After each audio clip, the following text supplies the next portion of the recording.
കോൺഗ്രസ്സുകാരെ സംരക്ഷിച്ചും അവരുടെ അഴിമതി മൂടിവെച്ച് മനോരമയ്ക്ക് ഒടുവിൽ അതിന് ബലി കൊടുക്കേണ്ടി വന്നത് സ്വന്തം സ്ഥാപനത്തിലെ ഒരു മാധ്യമ പ്രവർത്തകന്. ഇന്നിപ്പോ വലിയ വാർത്തയോ ചർച്ചയോ ഒന്നും ആയിട്ടില്ല. മനോരമയുടെ ഒരു പ്രാദേശിക ലേഖകൻ കോൺഗ്രസ്സുകാരുടെ ഒരു സൊസൈറ്റിയിൽ അല്ലെങ്കിൽ സഹകരണ ബാങ്കിൽ പണം കൊടുക്കാത്തതിനെ തുടർന്ന് ജീവൻ ഒടുക്കുന്ന വാർത്ത വന്നു. നിങ്ങൾ എത്ര പേര് അറിഞ്ഞു? ഈ ചിത്രത്തിൽ കാണുന്ന ആനാട് ശശി നെടുമങ്ങാട് പ്രാദേശിക ലേഖകനാണ്. മനോരമയ്ക്ക് വേണ്ടിയും കോൺഗ്രസിന് വേണ്ടിയൊക്കെ ഒരുപാട് വാർത്ത സൃഷ്ടിച്ച മനുഷ്യനാണ്. ഒടുവിൽ കോൺഗ്രസ്സുകാരാൽ ചതിക്കപ്പെട്ട് അദ്ദേഹത്തിന് ആത്മഹത്യ ചെയ്യുമ്പോൾ സ്വാഭാവികമായിട്ടും വാർത്താ വിസ്ഫോടനമാകേണ്ടതായിരുന്നു.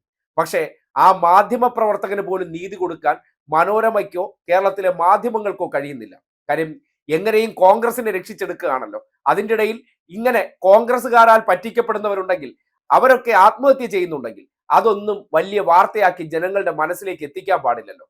എന്തായാലും ആനാട് ശശി കോൺഗ്രസിന്റെ നിയന്ത്രണത്തിലുള്ള മുണ്ടേല രാജീവ് ഗാന്ധി സഹകരണ സംഘത്തില് ഈ പറയുന്ന പ്രാദേശിക ലേഖകനായിട്ടുള്ള ശശി 1.62 കോടി രൂപ നിക്ഷേപിച്ചിരുന്നു.